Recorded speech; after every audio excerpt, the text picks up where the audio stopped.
Hello, bienvenue dans cette nouvelle capsule vidéo en géographie sur le thème la mondialisation en fonctionnement. La mondialisation est un processus d'intégration et d'interdépendance des territoires et des sociétés humaines à l'échelle mondiale. Il entraîne une intensification des échanges, des flux de capitaux, d'informations, de marchandises et de populations. Première partie, les acteurs multiformes de la mondialisation. Grand A, des acteurs privés de la mondialisation, les FMN ou FTN.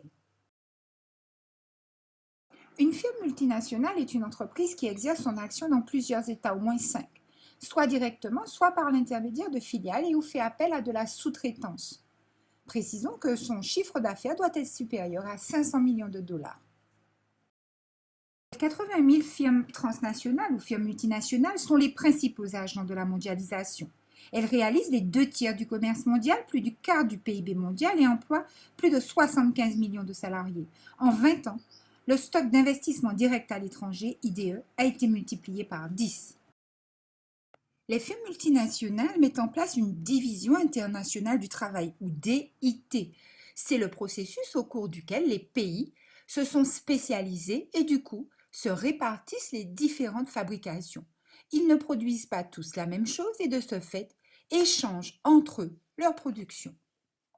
Aujourd'hui, on parle de la nouvelle division internationale du travail pour parler de la nouvelle spécialisation des économies nationales. Des pays, notamment les pays émergents, ont été intégrés dans les échanges commerciaux du fait de leur main-d'œuvre bon marché et de qualité. Des entreprises ont décidé d'y sous-traiter des étapes de leur production. Ces pays proposent aussi des produits à haute valeur ajoutée. Les acteurs publics de la mondialisation, les États. Les États demeurent les acteurs essentiels de la mondialisation.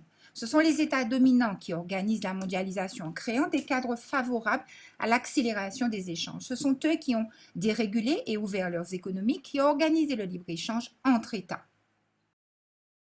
Les États assurent la défense de leurs intérêts économiques et stratégiques, ils assurent la cohésion de leur territoire. Ils se livrent aussi entre eux à une concurrence accrue pour essayer d'attirer les firmes multinationales, sources d'emplois et d'investissements, notamment en créant des cadres favorables comme les zones franches.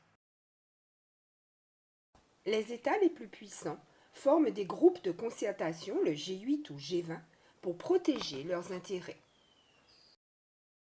Deuxième type d'acteurs publics de la mondialisation, les organisations internationales. De nombreuses organisations internationales agissent pour favoriser la mondialisation. L'Organisation mondiale du commerce, OMC, contribue largement à l'intensification des échanges entre les États. Les organisations internationales à vocation financière définissent aussi les cadres de la mondialisation. Par exemple, la Banque mondiale et le FMI favorisent la mondialisation puisqu'ils soumettent leur aide à condition d'une mise en place de politiques libérales, ouverture des économies, privatisation d'entreprises, etc. La mondialisation comporte aussi des acteurs transnationaux, c'est-à-dire des acteurs qui dépassent le strict cadre des frontières et qui sont souvent organisés en réseau. C'est le cas des ONG, associations sans but lucratif, constituées de personnes privées bénévoles dont l'objectif est d'infléchir ou de corriger les effets néfastes de la mondialisation. Il peut s'agir d'ONG spécialisées dans l'humanitaire ou encore dans l'environnement comme Greenpeace, mais aussi dans le combat pour la justice sociale et contre la finance comme ATTAC. C'est aussi le cas des diasporas, comme la diaspora chinoise, qui se caractérise par l'existence de relations économiques, informationnelles et affectives entre ces différents pôles de fixation et la Chine. Cette diaspora participe pleinement à la mondialisation. À bientôt pour une prochaine capsule.